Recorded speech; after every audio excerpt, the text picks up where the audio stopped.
as you can see, I'm not the children, but I'm one of, in the program, a few of my sisters would have written tributes that would have reflected the love that we share for our mother. And I wanted to say something today in her behalf as a testimony to her. If I didn't say this, I'd be lying. But I want my mother back. But I know the reality is that to have her back is not possible. But I have her in ways that no one can take from me. Yeah, that's right. And all of us have her in those ways. Because everyone who came up here today would have reflected what Mummy, Muddy, Margaret is. And Mummy was not one of those who was a fly-by-night mother. She was a real mother. Because see, you don't know the struggle. And we love our father dearly. But the struggle that our mother would have endured for us. See, there are 9 of us. And I don't know how you think how easy it is. And see, my mother was a janitress. She was not an executive. She was not the manager of some big company putting in a big salary. My mother earned less than $300 a month and was able to take that, multiply it, Wow. turn it over, do all sorts of things that no one, we still trying to understand how she did this. My sisters, my cousins, in particular the girls, every Easter, they could rest assured they were getting a new outfit because Easter was the time for the girls and for them to have all those bright colors. And I don't know how Mommy did it. Her 5 girls, plus my cousins who weren't her children, but she did not leave anybody out. And she struggled and she did. See, Margaret Higgins, and it's in the obituary. My mother was not one of those touchy-feely ones, but boy, my mother had a powerful expression of love. One day she called me at work, and they told her I wasn't there, I wasn't feeling well. I was home. I heard this car pull up. When I looked, Mummy and Patsy, Nachi, and somebody else in the, they pull up. I hear you were sick. Just because I wasn't at work. That's my mother. And she came to take care of me because she wanted to make sure that I was straight.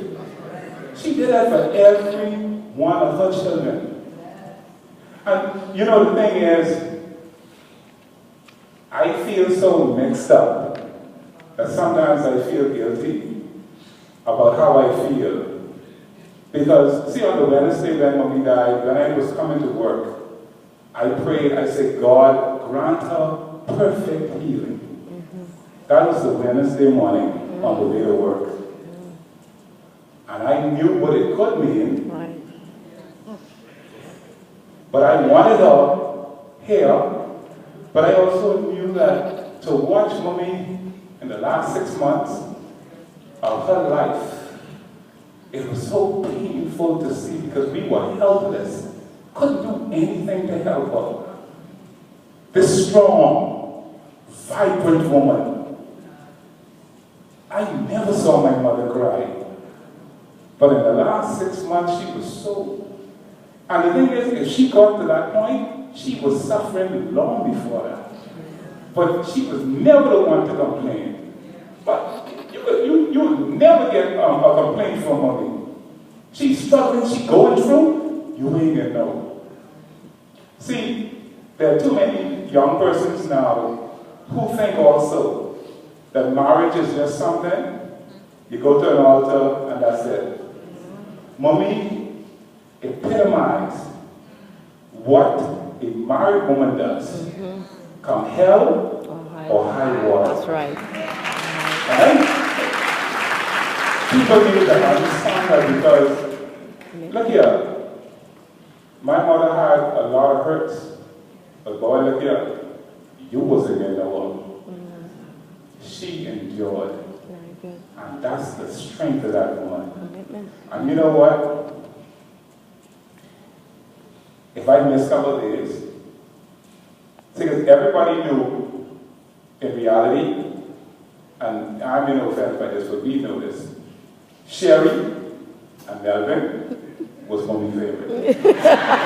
All us know. We don't fight that, you know. Because I know, at least I fall with daddy on. That's but we knew that those two were. But see, let me tell you what happened. I was a grandmama for 1 year. I can be brief. Yeah, right. I was a grandmama for one year, and I came back home. And I'm thankful to God that I came back home because I got the last year and a half to be with her. Yes. I could have seen her at my leisure. But you see, because Melvin was in our Island, and Marcy was in our Island, then that left me, so I was king of the bush. And look here, my food was straight every Sunday. If I didn't call her for a couple of days, she would call me on my cell, or she'd call me to work. And she'd say, hello, stranger.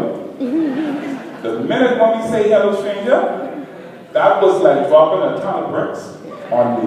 Because I know she telling me, you need to come see me. That's right. And I dropped to go and see her. The power of this Proverbs 31 woman is that the children, they rise up and they praise her. Yes. And the husband praises her. Because Daddy would have said just a few days ago, ain't none like her. Oh my. See, they don't build this time every day. Yeah, that's right. Mommy, unique, totally unique in every respect. And every one of us represent her through the characteristics that she showed. Some that you've heard before, and some that you might hear now.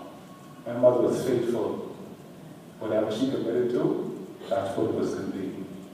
She was non-judgmental. None of my in-laws could say she got in their business, because that wasn't her business. She had a house. They had to go live in their own. That's how mommy was. She wasn't into y'all stuff. She could sit, you could come around, you could do whatever. She ain't getting in that way. She ain't condemning nobody. She was committed, quiet, peaceful, resilient. She was respectful, and she was time conscious. That's the one I wish you could become anointed by. Time conscious. My mother used to leave out of the house after 7 to catch 2 buses. One bus is down, and then from down to the game and board. And she left when that juicy fruit commercial was on. The Wrigley's juicy fruit commercial. And she made sure that all of us got up. Look here, it's 7:30. It's time for you to get up. Time for you to get up. That's why I learned. You get up, you go to work, and you be there on time. And that's from her. My mother, the most awesome person on this planet. I wish I could have her back. But somebody reminded me that in order to see her again, that I have to do some things and to live differently. So all of us, if we want to see her again, we know what we need to do. May her soul and souls of the faithful departed rest in peace.